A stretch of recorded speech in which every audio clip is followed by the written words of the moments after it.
Bonjour à tous, je suis Abou Maël Nourhan et je suis ravie de vous présenter aujourd'hui une analyse approfondie sur le logiciel TROP. Nous allons plonger dans les mécanismes de logiciel, explorer ses caractéristiques distinctives et examiner de près les tropes qui la définissent. Les tropes d'application sont référents au schéma, aux motifs, aux éléments récurrents que l'on retrouve fréquemment dans les applications. Il peut s'agir de fonctionnalités communes, de conception d'interfaces utilisateurs similaires ou de concepts de gamification partagée. En gros, ce sont des éléments familiers que l'on observe souvent dans différentes applications. Voici une photo qui montre l'interface de TROP et la première page d'accueil de ce logiciel plonge ensemble dans cette interface pour explorer l'idée de TROP. Donc, l'interface générale de TROP se présente comme si on le volait à gauche pour l'édition des résultats. Par exemple, il y a les adjectifs, les verbes, les appositions, les tons, les pronoms, etc. Et tout ce que nous allons savoir, nous allons avoir comme aspect visuel et on a à droite pour l'affichage des résultats. La Belle et la Bête est un conte de filles classique d'origine française qui a été popularisé par la version écrite par Jeanne-Marie Le Prince de Beaumont au XVIIIe siècle.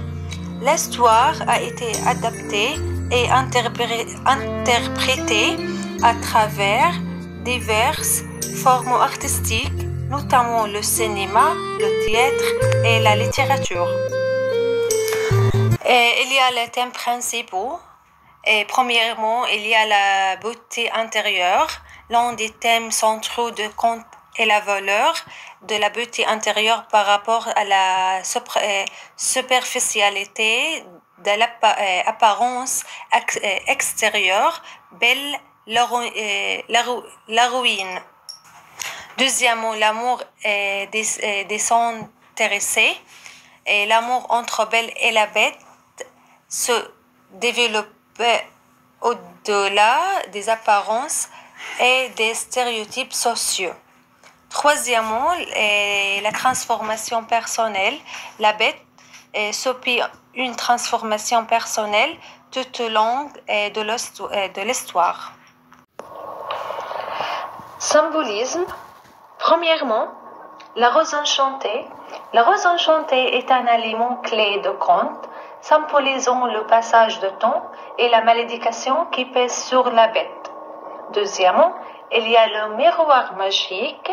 Le miroir magique est un autre élément symbolique représentant la capacité de regarder au-delà des apparences physiques et de voir la véritable nature des individus. Troisièmement, il y a la transformation.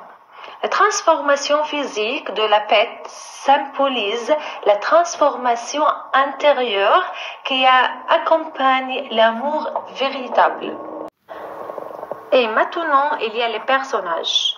Il y a la belle, la bête et aussi les personnages secondaires. Pour les personnages secondaires, des personnages tels que Gaston, le chasseur arrogant et les objets enchantés de château ajoutent des dimensions supplémentaires à l'histoire. Notons en évidence différentes facettes de la nature humaine. En conclusion, La Belle et la Bête est un conte intemporel qui explore des thèmes profonds tels que la beauté intérieure, l'amour désintéressé et la transformation personnelle. Son attrait réside dans sa capacité à transcender et les époques et offrir des leçons de vie universelles. Merci à vous.